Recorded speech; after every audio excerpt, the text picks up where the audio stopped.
show you very briefly today, here in this section in which we are, in which God's kingdom was divided into two.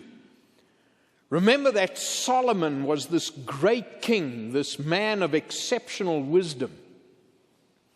And God did great things through Solomon. But he also grieved the heart of God. He let God down. And after Solomon died, the kingdom became divided. So I'm going to say some pretty strong things today. And I love you, but I'm going to share some truth with you because God is saying these things to my heart. What I do as a spiritual leader is going to carry a consequence. Like it does in nations. Nations get who they elect to serve that nation.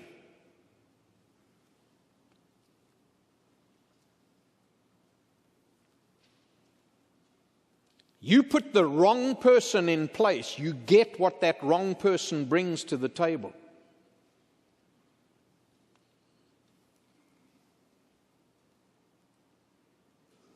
I want to say a word to all the dads here today. This is a challenge. All the fathers, both here and in Genesis, everyone who worships with us today, if you're a dad, how are you leading your children?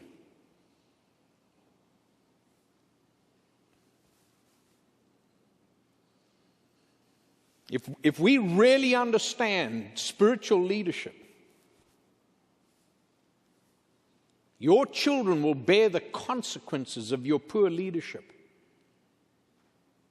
If you teach your kids that what's valuable in life is just a ball game, they will grow up valuing just a ball game.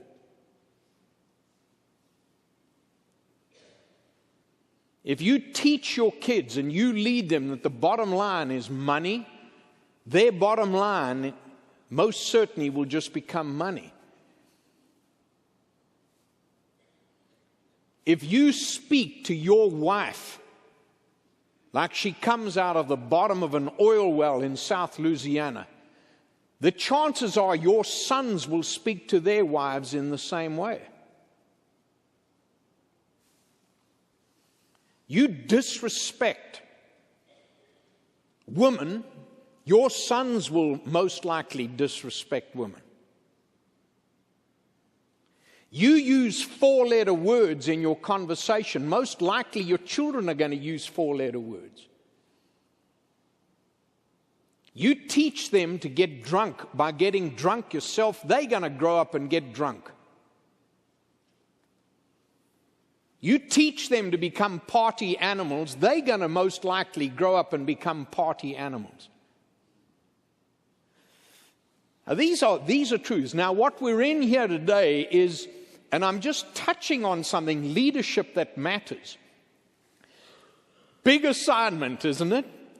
So what I've done is I've just pulled out a few verses that I want to just share with us, and I want you to listen, and I'm going to call you today to examine your heart before the Lord. As a man, as a woman, as a teenager, I'll tell you what, I find myself being so challenged. Don't you often wish that you could wind the clock back just a little bit?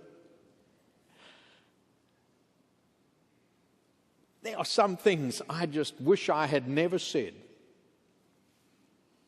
I wish I'd never done. It's only but by God's grace.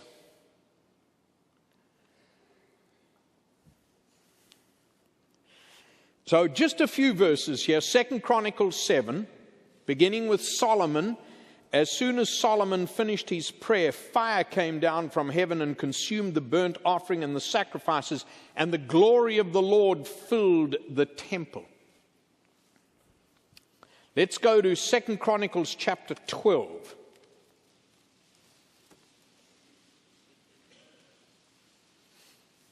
Now just remember that as soon as Solomon died, his kingdom was divided into two.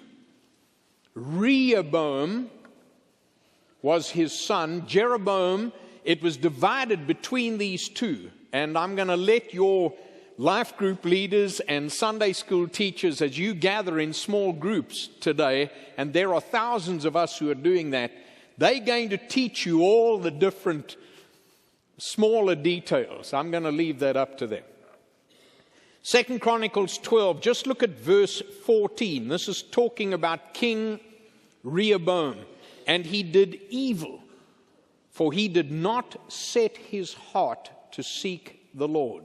Go to chapter 13, verse 6. Chapter 13, verse 6. Yet Jeroboam, the son of Nebat, a servant of Solomon, the son of David, rose up and rebelled against his Lord. Now watch this. This is classic. And certain worthless scoundrels gathered about him. I'm going to say something about that in just a minute. I love that. By the way, if your mama calls you a worthless scoundrel, you can take it to the bank. She got it right out of the Bible. All right, chapter 15, verse 16. Chapter 15, verse 16. Even Maachah, his mother, King Asa, removed from being queen mother because she had made a detestable image for Asherah. So Asa cut down her image, crushed it, and burned it at the brook Kidron. Now hold on. This was his grandmother.